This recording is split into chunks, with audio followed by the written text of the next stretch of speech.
à toutes et à tous. Bonjour.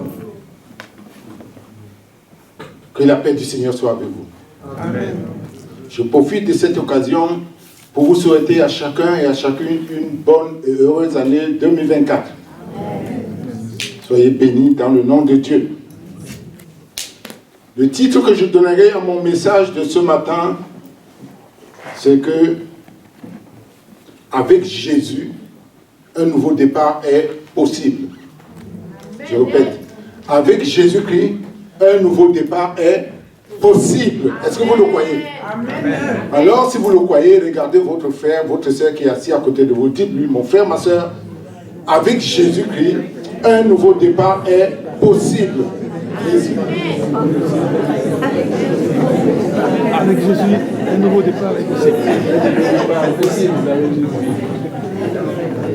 Aujourd'hui, le Seigneur voudrait parler à un homme, à une femme, à un jeune homme, à une jeune fille qui passe par les moments difficiles en ce moment. Peut-être la maladie. L'année 2023 n'a pas été facile pour toi. Tu as prié, tu as jeûné. Mais plus tu as prié, plus tu as jeûné, plus tu avais l'impression que les choses ne changeaient pas. Découragé, tu es fatigué. Et lorsque tu regardes l'année 2025 qui a commencé, 2024 qui a commencé, j'anticipe, qui a commencé, tu es dans l'angoisse. Tu ne sais pas ce qui va t'arriver. Tu as peur. Et tu te dis, mais qu'est-ce qui va m'arriver? Mais si tu es dans cette situation ce matin, écoute bien mon frère, ma soeur, cher ami, j'ai une bonne nouvelle pour toi de la part du Seigneur. Avec Jésus-Christ, un nouveau départ est possible pour toi. Amen. Mais comment et de quelle manière? Pour que un nouveau départ puisse être possible pour toi, Dieu veut collaborer avec toi. Mais Dieu ne peut pas collaborer avec toi si tu refuses. Alors la question est celle-ci. Veux-tu collaborer avec Dieu en cette année qui a commencé? Amen. Oui ou non? Oui. Alors, si telle est ta réponse, je vous propose de faire deux courtes petites lectures. La première lecture se trouve dans Marc. Marc 10. Du verset 46 à 52. Écoutez bien ce message. Dieu veut parler ce matin à quelqu'un. Si vous avez trouvé, nous allons faire la lecture. Ça, c'est Jésus et ses disciples qui arrivent à Jéricho. Ils arrivèrent à Jéricho. Et lorsque Jésus en sortit avec ses disciples et une assez grande foule, le fils de Timée, Bartimée, mendiant, aveugle, était assis au bord du chemin. Il entendit que c'était Jésus de Nazareth. Il se mit à crier, « Fils de David, Jésus, aie pitié de moi. » Plusieurs le reprenant, mais pour le faire taire. Mais il criait beaucoup plus fort, « Fils de David, aie pitié de moi. » Jésus s'arrêta et dit, « Appelez-le. » Ils appelèrent l'aveugle en disant, « Prends courage, lève-toi, il t'appelle. » L'aveugle jeta son manteau et se levant d'un bond vers Jésus. Jésus prenant la parole lui dit, « Que veux-tu que je te fasse? » Rabouni, lui répondit l'aveugle, « Que je recouvre la vue. » Et Jésus lui dit, « Va, ta foi t'a sauvé. » Aussitôt, il recouvra la vue et suivit Jésus dans le chemin. Amen. Amen. La deuxième courte lecture se trouve dans Luc, mais ça c'est la suite de cet événement. Dans Luc 17, 41 à 43, avec une particularité importante, nous allons voir. Luc 18, 41 à 43. Luc 18.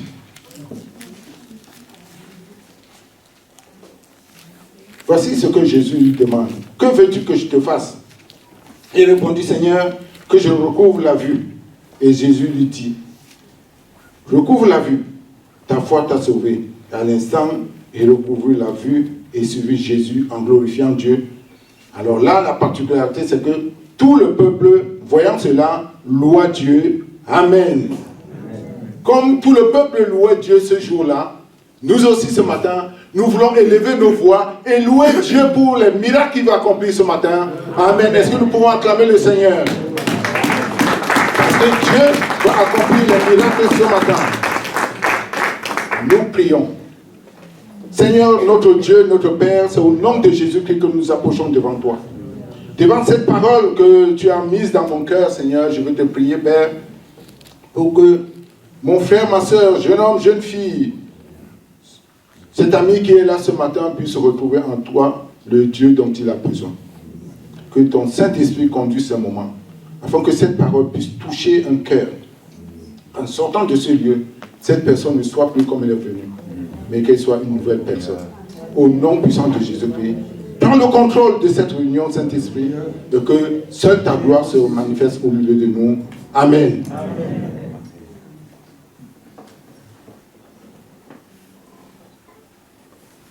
Dans quel contexte se passe cet événement? La Bible nous présente ici un homme qui est dans une précarité avancée. Précarité morale, précarité physique, précarité spirituelle. Qui est cet homme? La Bible nous dit, il s'appelle Bartimée. Qu'est-ce que signifie Bartimée? Bartimée signifie le fils de Timée. Mais qu'est-ce que signifie Timée? Timée signifie un homme qui a beaucoup de biens. Un homme qui est beaucoup riche. Est-ce que vous aimeriez être le fils ou la fille de quelqu'un qui est bien, qui a beaucoup de biens? Non? Vous n'aimerez pas? Moi, j'aimerais bien. Hein? Ça a des avantages quand même. Ou non? Non, mais vous êtes trop spirituel ici. Hein? On vous dit votre père est riche et puis vous ne voulez pas. Mais bien. Voilà que on peut donc dire que Bartimée est le fils de l'homme qui est très riche, qui a beaucoup de biens. Suivez bien. Hein? Suivez bien la prédication, vous allez comprendre. Or, le contraire de son père, Bartimée, lui, il est pauvre. Il est mendiant et par-dessus tout, il est aveugle, il ne voit pas. Son père, lui, il est très riche. Il a beaucoup de biens. Alors on peut se demander, mais pourquoi donc Bartimée est si pauvre? Il est laissé à l'abandon, alors que son père est riche. Alors que son père a beaucoup de biens. Pourquoi ne pouvait-il pas lui trouver un travail? Pourquoi ne pouvait-il pas le nourrir? Pourquoi ne pouvait-il pas acheter une maison pour lui? Pourquoi ne pouvait-il pas l'amener dans les hôpitaux de renom? Mais quoi qu'il en soit, Bartimée demeure le fils de Timée. Et cela n'enlève rien. Et Timée demeure le père de Bartimée. Et cela ne change rien. Cher ami, mon frère, ma soeur, peut-être qu'en ce moment, toi aussi, tu souffres dans ton corps. Tu es dans la détresse. Et lorsque les gens te regardent autour de toi, ils secouent la tête. Ils disent, n'est-ce pas là? Celui qui va à l'église? N'est-ce pas là celui qui porte sa Bible à la main? N'est-ce pas celui-là qui chante, qui prie, qui jeûne? Mais pourquoi son Dieu le laisse-t-il dans cette misère? Son Dieu qui est tellement riche, qui est plus riche que Timée.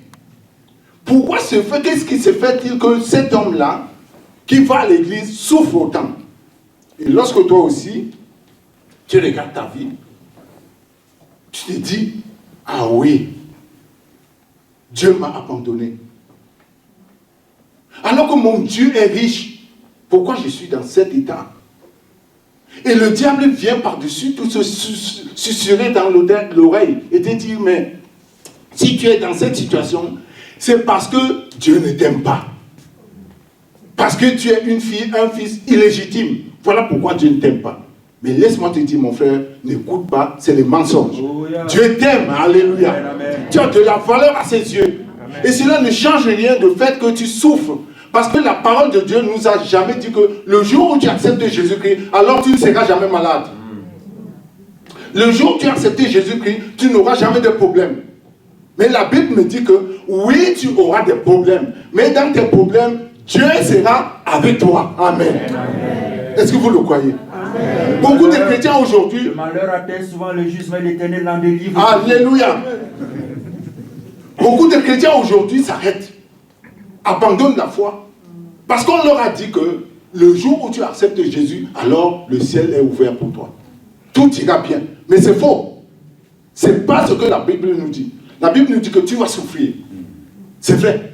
Tu passeras par les moments difficiles. C'est vrai. Mais cela n'enlève en rien que Dieu est Dieu. Amen. Mais que dans ta souffrance, il ne va pas te délivrer de ta souffrance, mais il sera avec toi dans la souffrance. Amen. Vous voyez donc que Bartimée souffrait, mais cela n'enlevait en rien le fait que son père était riche. Bartimée, fils de Timée, l'homme riche, est réduit à mendier son pain. Rejeté par tous, inconsidéré, comme moins que rien, lui, il n'est plus que l'ombre de lui-même.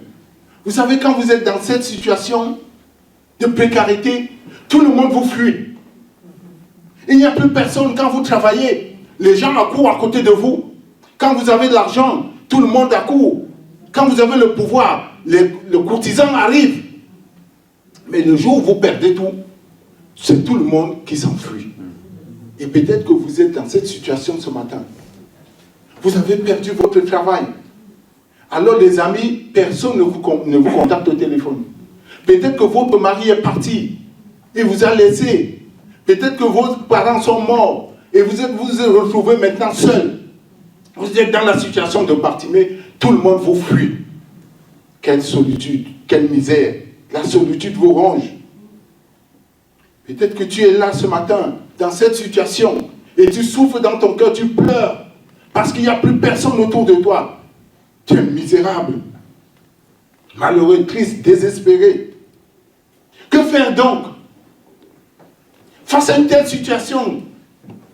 Peut-être que tu me dis là ce matin, mon frère, mon pasteur, mais qu'est-ce que je peux faire dans cette situation pour m'en sortir? Oui, dans une telle situation de misère où tout le monde m'abandonne comme Bartimée. Alors si tu es dans cette situation, je vais te dire qu'il y a quelque chose à faire. Comme Bartimée, lorsque tu passes dans la détresse, lorsque tu es dans cette situation ce matin, il y a quelque chose que tu dois faire. Écoute bien ce que tu dois faire. Tu dois prendre le temps de t'asseoir et de faire un inventaire de ce que tu sais faire dans ta vie. Est-ce que tu es bien assis? Est-ce que vous êtes bien assise? Il faut prendre une pause et faire l'inventaire de ce que toi tu sais faire dans la vie. Tu as certainement quelque chose que tu sais faire dans ta vie. Tu as certainement des dons que tu as. Il faut que tu les utilises pour compenser ce que tu n'as pas. Il faut les utiliser. Arrête ce matin de te plaindre, de te lamenter, de dire que je n'ai rien. Or que tu as quelque chose. Amen. Tu as quelque chose en toi. Il faut l'utiliser pour compenser ce que tu n'as pas. Amen. Écoute bien le message. Tu vas comprendre. Bartimée est là. Il veut s'en sortir. Il n'a pas le moyen. Mais Bartimée va s'asseoir. Il va faire l'inventaire de sa vie. Il va fructifier ce qu'il a pour compenser ce qu'il n'a pas. Écoute bien aussi, la solution à ton problème et à ta situation se trouve entre tes mains ce matin. Tu n'es pas là par hasard et Dieu ne parle jamais en vain. La solution à ton problème ne dépend que de toi. Ah, je vois les yeux qui me regardent. Ils disent, mais pasteur, je n'ai rien. Qu'est-ce que je peux faire pour m'en sortir? Mais tu peux faire quelque chose ce matin. Développe ce que tu as reçu afin de compléter ou de compenser ce qui te manque. Car le Seigneur veut collaborer avec toi. Comme je vous ai dit, si tu ne veux pas collaborer avec Dieu, tu n'auras rien. Ce matin, Dieu veut collaborer avec toi. Amen. Tu vas comprendre. Alors, comment, de quelle manière collaborer avec Dieu? Alors, je vous ai posé 3 questions pour mieux comprendre la démarche de Bartimée. Pour être au bénéfice de la grâce de Dieu, première chose que nous allons voir ce matin, et je vous pose une question. Celui qui ou celle qui répond le premier va balayer la salle pendant 1 semaine. Non, je plaisante. Alors je vous pose une question. D'après vous, qu'est-ce qui a permis à Bartimée d'avoir la foi en Jésus? Je commence à gauche. Je vois les personnes qui commencent à faire ça. Qu'est-ce qui a permis à Bartimée d'avoir la foi en Dieu? Là, il n'y a personne. 0 sur 20. Là, il y a quelqu'un. Là, il y a quelqu'un. Il a entendu. Oui. Là. Bon, on va voir. Parce que tout le monde l'a rejeté. Amen. Oui, on va voir. On va voir. Oui. Ok. Bon, maintenant c'est bien. Je vous ai écouté, maintenant on va continuer. Au verset 47, il nous dit, Bartimée entendit que c'était Jésus de Nazareth. Bartimée a utilisé ses oreilles. Est-ce que vous avez des oreilles? Lorsqu'on regarde Bartimée, assis à côté de la rue, on secoue la tête. On dirait que Bartimée ne va jamais s'en sortir. On a pitié de lui. Et pourtant, à y regarder de près, Bartimée avait quelque chose de particulier qui pouvait compenser son manque. Il avait ses oreilles. Bartimée est là sur la voie publique. Bartimée entend beaucoup de choses. Quand vous êtes dans la voie publique, vous entendez beaucoup de choses. Bartimée entend les choses qui édifient et les choses qui n'édifient pas. Bartimée, pour les choses qui édifient, Bartimée entend ceci, que Jésus est venu sur la terre des vivants, que Jésus est le Fils de Dieu, que Jésus ne fait point exception de personne, que Jésus est le médiateur entre Dieu et les hommes, que Jésus peut guérir toutes les maladies, que Jésus ressuscite les morts, que jamais homme n'a parlé comme cet homme, que jamais homme n'a agi comme cet homme. Voilà ce que Bartimée entend pendant qu'il est assis là. Et cette parole-là entre dans les oreilles de Bartimée, descend dans son cœur et produit la foi qui sauve. Parce que la Bible nous dit, la foi vient de ce que l'on entend. Ce que l'on entend vient de la parole de Dieu. Et cette parole de Dieu qui produit la foi en nous. Malheureusement, aujourd'hui, beaucoup de personnes, et même des chrétiens, Dieu leur a donné des oreilles. Mais leurs oreilles ne leur servent qu'à écouter les cancans, les racontars. Dieu ne t'a pas donné les oreilles pour que tes oreilles écoutent n'importe quoi. Dieu t'a donné les oreilles pour écouter la parole de Dieu, l'évangile qui sauve. Amen. Je prie le Seigneur ce matin que Dieu t'accorde les oreilles spirituelles, les oreilles sélectives, pour que tu puisses sélectionner ce qui édifie et ce qui n'édifie pas. Est-ce que vous avez des oreilles sélectives? Oui ou non? Je n'entends pas beaucoup de amen. Dieu vous a donné des oreilles. Et ces oreilles-là sont là pour écouter l'évangile. Et Bartimée, il ne voyait pas. Mais Bartimée avait les oreilles. Mais ces oreilles l'ont aidé à entendre le message de l'évangile, qui a produit la foi en lui, la foi qui sauve. La première chose, c'est la foi. Celui qui veut s'approcher de Dieu doit avoir la foi. Est-ce que vous avez la foi? Amen. Pour être secouru dans votre vie, il faut avoir la foi. Mais la foi en pas n'importe qui, mais la foi en Jésus. La Bartimée a déjà la foi Parce que pourquoi? Il a utilisé ses oreilles. Et il a écouté le message, il a reçu la foi. Première chose, la foi. Alors, la deuxième question que je vais vous poser maintenant,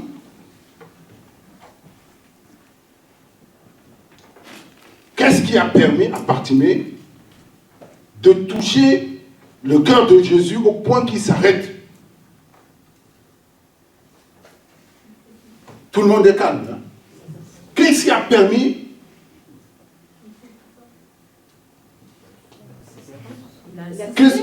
Hein? Oui. On est ensemble, ne vous inquiétez pas, je ne veux pas vous juger. Dites ce que vous dites, après on va voir ce que la Bible nous enseigne. Amen. Bon, ici, mon frère a bien trouvé, c'est sa bouche.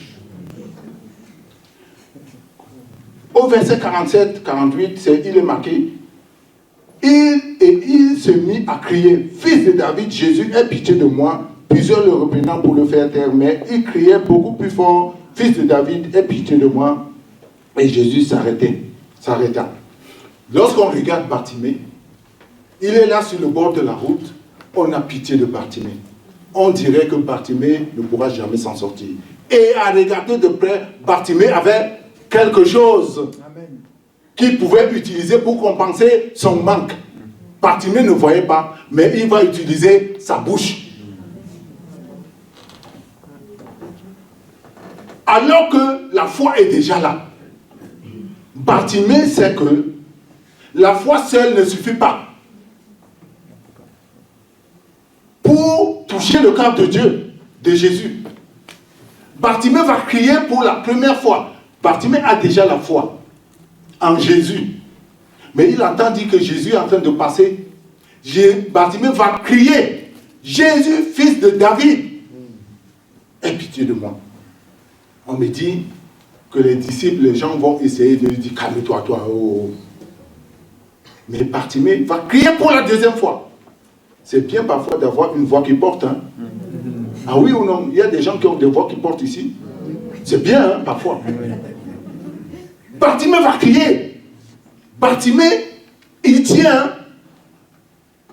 Bartimée va crier une deuxième fois. Jésus, fils de David, aie pitié de moi. Le cri de Bartimée va couvrir le cri de la foule. Le cri de Bartimée va traverser le cri de la foule, va atterrir aux oreilles de Jésus et Jésus sera sensible. La Bible me dit que lorsque malheureux crie à l'Éternel, l'Éternel entend de son ciel de gloire et le répond et le délivre de toutes ses détresses. Amen. Bartimée ne s'est pas arrêté. Bartimée a crié, fils de David, Jésus aie pitié de moi. Et Bartimée ne dit pas, fils de Dieu, non. Il dit, fils de David. Pourquoi il dit ça? Vous avez déjà réfléchi à ça? Bartimée en disant fils de David, Bartimée s'identifie à Jésus et Jésus s'identifie à Bartimée parce que Jésus est homme, mais en même temps il est Dieu. Dans sa qualité d'homme, il est son frère, son grand frère. Donc Jésus a vécu les mêmes épreuves. Jésus a souffert. Donc Jésus peut le comprendre. Il peut comprendre sa situation. Il n'est pas Jésus qui est resté dans le ciel, mais il est ce Jésus qui est venu sur la terre. Il a pris le corps humain, il a marché, il a souffert. Donc il peut comprendre la détresse de Bartimée.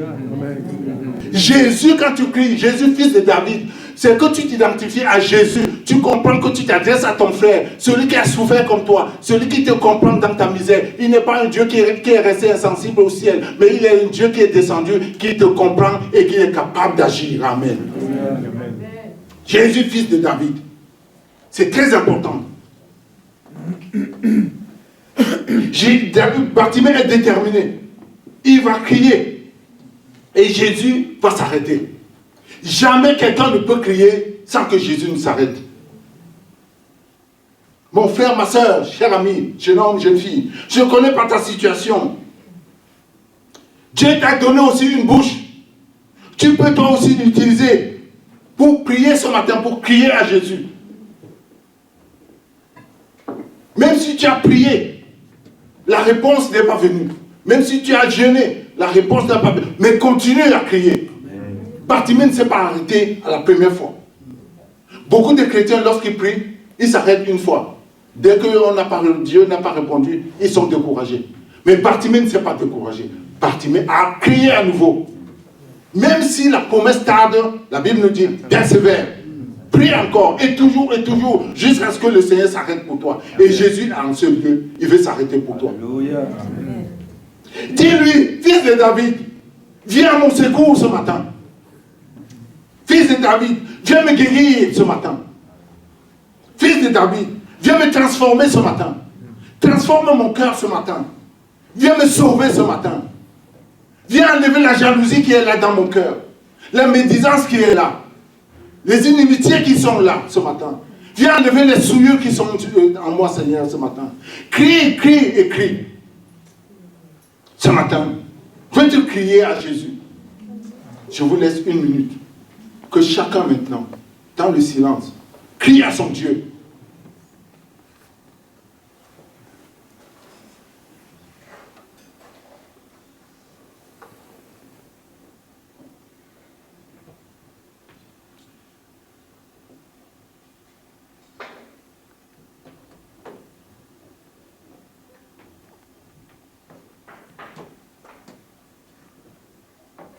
« 2023 a été pénible pour toi. Aujourd'hui, avec Jésus-Christ, un nouveau départ est possible pour toi ce matin. Un nouveau départ est possible ce matin. Pour peu que tu cries à ton Dieu ce matin, par rapport à ta situation. Je ne la connais pas. Toi seul connais ta situation. Mais crie à Jésus. Ne regarde pas ton frère qui est à côté de toi, ni ta soeur, ni ton mari, ni ta femme, ni tes parents. Mais place-toi devant ton Dieu et crie à Dieu. Si tu cries à Dieu ce matin, à Jésus ce matin, tu verras la gloire de Dieu. Parce que Jésus ne peut pas ne pas être sensible à ton cri. Parce que tu es son enfant, il t'aime. Alors, la troisième question que je veux vous poser.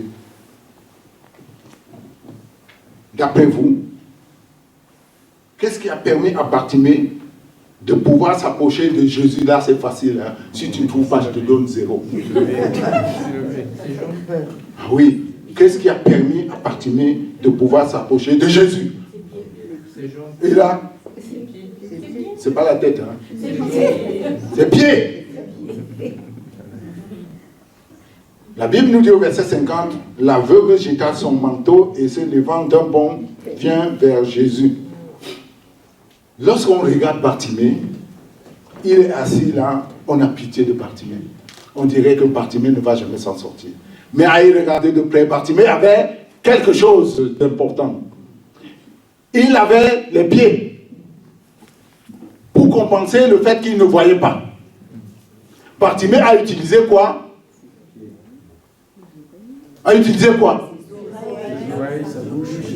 Ses pieds. Maintenant, nous sommes aux pieds.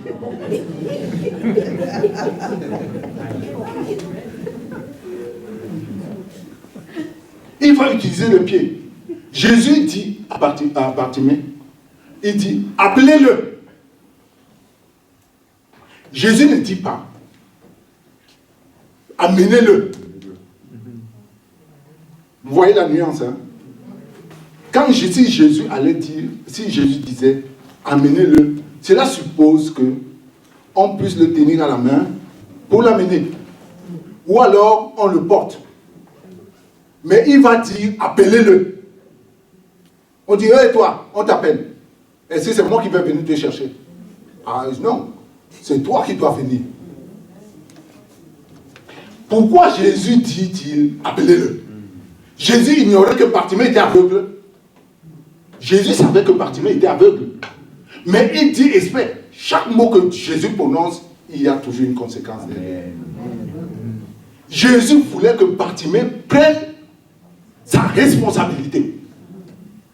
Venir à Jésus, c'est de ta responsabilité. Il va utiliser ses pieds d'un bond, il va se diriger vers Jésus. Alors là, je m'arrête. Je fais deux remarques. Deux remarques très importantes. Lorsque Jésus dit appelez-le, Bartimée se lève. D'un bond, il se lève. Et il va vers Jésus. 2 remarques. La première remarque. Vous voyez, Bartimée ne voit pas, oui ou non?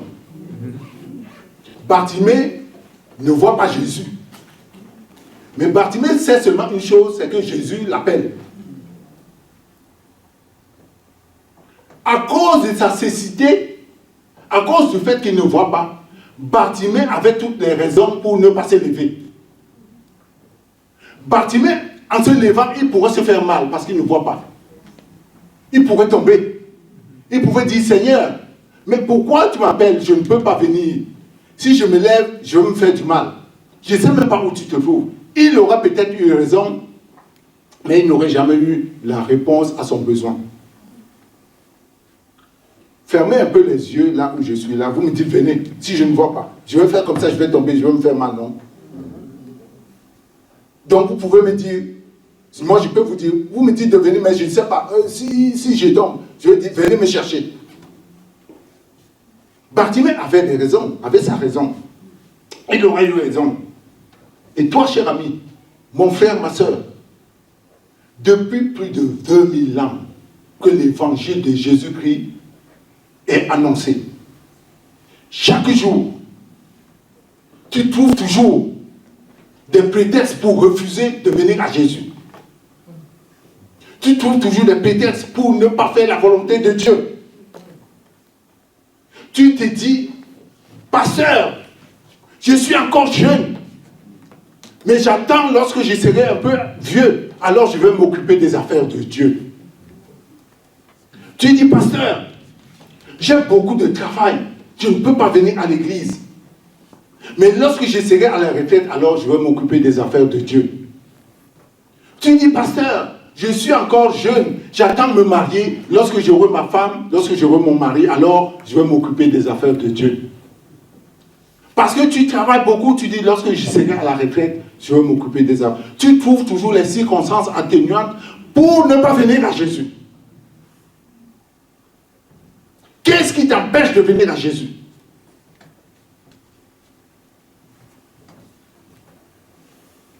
La Bible déclare que si aujourd'hui vous entendez ma voix, n'endurcissez pas votre cœur. C'est le jour de votre salut. Pourquoi trouves-tu toujours des circonstances atténuantes? Bartimée aurait pu rester à sa place. Il pourrait dire à quelqu'un, c'est parce que je ne vois pas. C'est pour ça que je ne me déplace pas. Veux-tu aujourd'hui rester là où tu es encore aujourd'hui? À l'appel de Jésus? Veux-tu rester dans tes problèmes, dans ta situation? Ou vas-tu enfin te lever, te décider de pouvoir t'approcher de Jésus? Lorsque Jésus t'appelle, lève-toi comme Bartimée. Et Jésus t'appelle encore aujourd'hui. C'est l'heure de ton salut aujourd'hui, mon frère, ma soeur, cher ami. N'attends pas demain. Ne me remets pas demain ce que tu peux faire aujourd'hui. Parce que demain ne t'appartient pas. En sortant de ce lieu, tu risques même de mourir. Qui de nous connaît la minute qui suit? Aujourd'hui, c'est le jour de ton salut. Jésus t'appelle aujourd'hui. Que vas-tu faire de l'appel de Jésus? Chaque jour, tu viens dans l'église, tu entends l'évangile. Mais à chaque fois, tu trouves les circonstances atténuantes. Tu repousses toujours. Mais la grâce de Dieu a une limite. Un jour, Dieu fermera la porte. Vous vous souvenez de Noé, dans l'arche? Noé a fait l'appel. Les gens ont dit, ce vieux-là, il est fou, il a perdu la boule. Mais quand Dieu lui-même il a fermé la porte, c'était trop tard. Les gens sont venus derrière, mais c'était trop tard. Ce n'est pas Noé qui a fermé la porte, mais c'est Dieu lui-même qui a fermé la porte. Le temps de la grâce est encore ouvert aujourd'hui. Le salut est encore ouvert à tout le monde aujourd'hui. Mais que vas-tu faire? Décide-toi, ce n'est pas ton père qui va décider pour toi. Le salut n'est pas par procuration. Il faut que tu te décides. Jésus a dit, appelez-le. Bartimée devait venir de lui-même. Il devait prendre une responsabilité, sa décision personnelle. Veux-tu prendre ta décision personnelle ce matin pour suivre Jésus? Suivre Jésus dépend de toi. C'est de ta responsabilité. Mon frère, ma soeur, que vas-tu faire ce matin? Vas-tu continuer à rester dans ta position? Ça, c'est la première remarque. Lorsque Jésus t'appelle, il faut que toi-même tu prennes ta responsabilité de te lever et d'aller vers Jésus. Ce n'est pas quelqu'un d'autre qui doit t'appeler. C'est toi-même qui prends ta responsabilité quand Jésus t'appelle. Et il t'appelle ce matin parce qu'il te veut du bien. Est-ce que tu restes encore à ta place? Ou alors tu vas te décider de te lever pour aller vers Jésus? La deuxième remarque, et écoutez bien. Jésus appelle Bartimée. Bartimée obéit. Mais avant de se présenter à Jésus, Bartimée va faire quelque chose de très important. La Bible me dit que Bartimée va jeter son manteau. Ce manteau qui symbolise sa vie passée, sa souffrance, sa détresse, sa honte, son péché. Bartimée va se débarrasser de son manteau. Il va dire, prenez-le si vous voulez, mais moi je m'en débarrasse. Cher ami, mon frère, ma soeur, obéir à l'appel de Jésus, c'est bien, mais ce n'est pas suffisant. Obéir à l'appel de Jésus, c'est bien, mais ce n'est pas suffisant. Pour se présenter devant Dieu, trois façons. Lorsque Jésus t'appelle, tu peux te lever, c'est vrai, mais tu ne dois pas te présenter devant Dieu n'importe comment avec tes souillures. Non, le Dieu que nous servons est Dieu trois façons.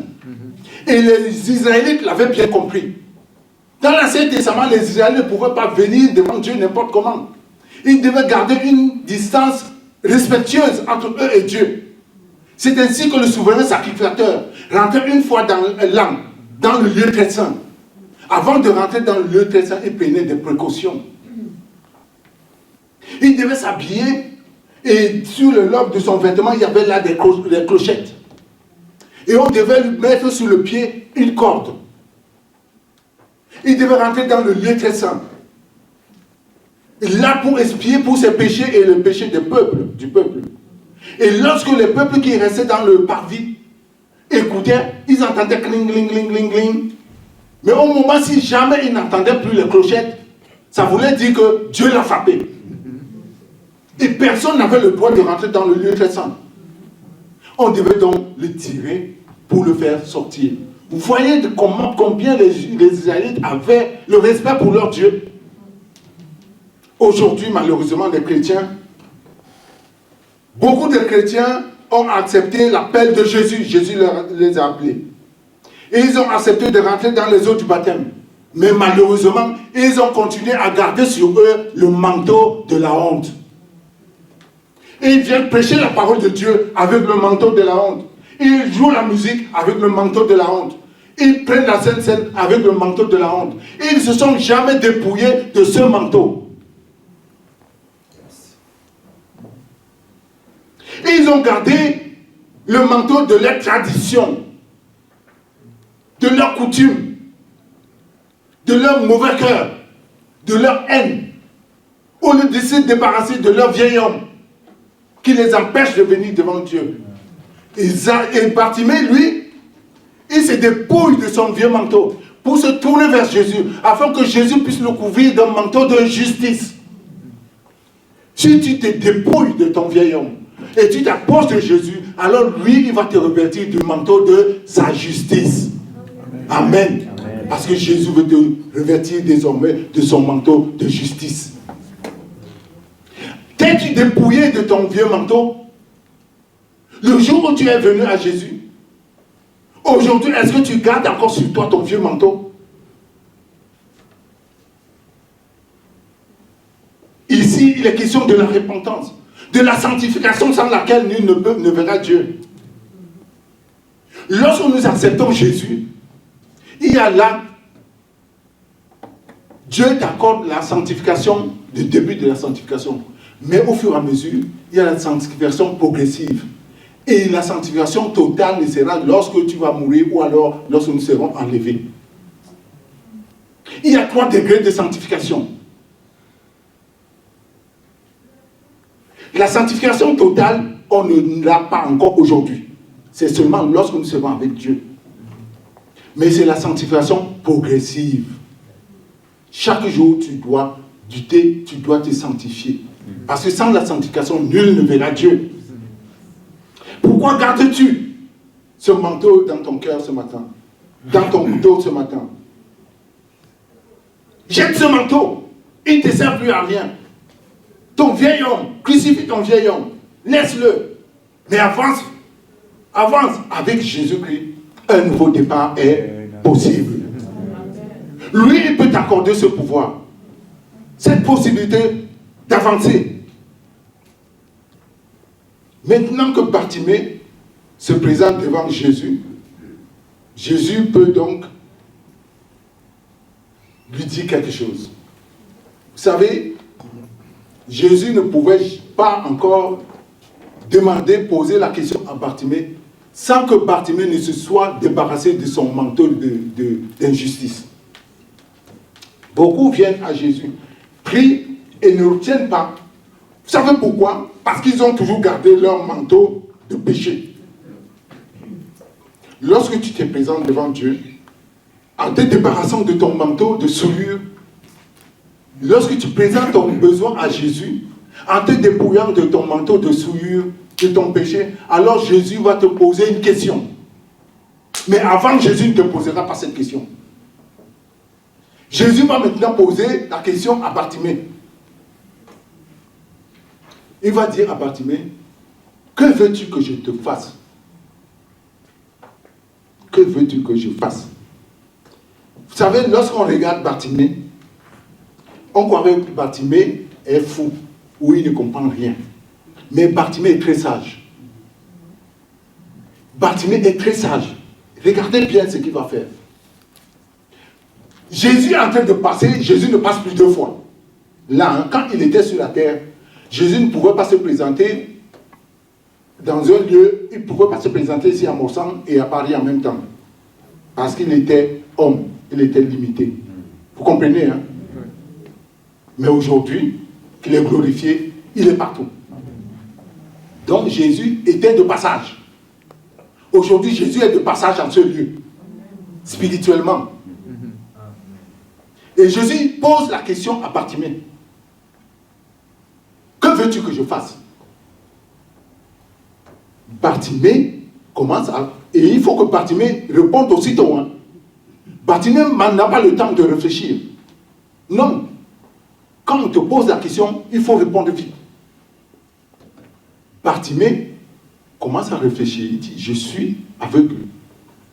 Mais si je demande à Jésus que je dois me marier, à quoi me servirait de voir ma femme, d'être avec une femme que je ne vois pas? Eh oui. Si je demande à Dieu, à Jésus, de me donner du travail, à quoi me servirait? À l'époque, hein, il n'y avait pas de braille. Si je dis à Jésus, j'ai besoin de manger, mais oui, à quoi ça me servirait? Et donc, Bartimée, il calcule vite. Hein. Il dit, non, non, pas ça, pas ça. Bartimée trouve la solution. Il dit, Seigneur, j'ai besoin de voir. Alléluia. J'ai besoin de voir. Aujourd'hui, dans les églises, c'est là où je dis souvent aux chrétiens, arrêtez vos prières. Les chrétiens, leur prière, c'est Seigneur, tu vois, Seigneur, tu vois, Seigneur, tu vois. Mais le Seigneur voit, tu n'as pas besoin de le dire. Le Seigneur voit. Tu n'as pas besoin de lui dire. Il te dit, qu'est-ce que tu as besoin?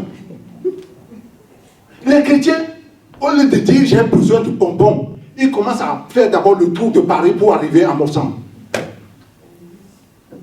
Ils commencent à réciter les choses. La prière, c'est direct. Amen. Amen. Oui, c'est quelque chose de direct. Quand ton enfant vient te demander quelque chose, et il va commencer à tourner en rond, j'ai faim, maman, donne-moi à manger. Oui ou non? Mais pourquoi dire d'abord, j'étais d'abord à l'école et je suis pour arriver là? Non. Et Jésus n'avait pas le temps pour Bartimée. Il n'avait pas ce temps-là. Il fallait que Bartimée dise ce dont il a besoin.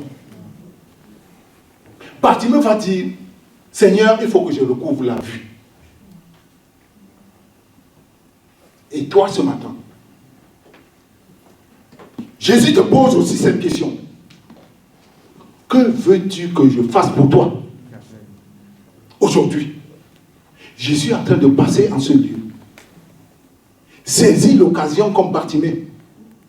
Aujourd'hui, c'est le jour de ton salut. Que veux-tu que Jésus fasse pour toi? Veux-tu que Jésus te délivre de la détresse? Du chômage? Veux-tu que Jésus te donne un mari? Une épouse? Du travail?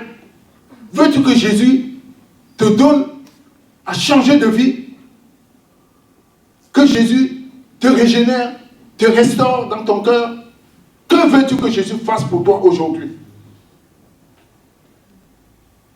Ça, personne ne pourra répondre à cette question si ce n'est toi-même. Ce matin, Jésus pose la question. Parce que Jésus va passer. Saisis l'occasion aujourd'hui. Avec Jésus, un nouveau départ est possible. Amen. Avec Jésus-Christ, un nouveau départ est possible. Si l'année 2023 était une année chaotique pour toi, aujourd'hui, tu peux partir à zéro. Amen. Que veux-tu que Jésus fasse pour toi? Je vous laisse encore une minute pour que chacun présente à Jésus ce qu'il veut.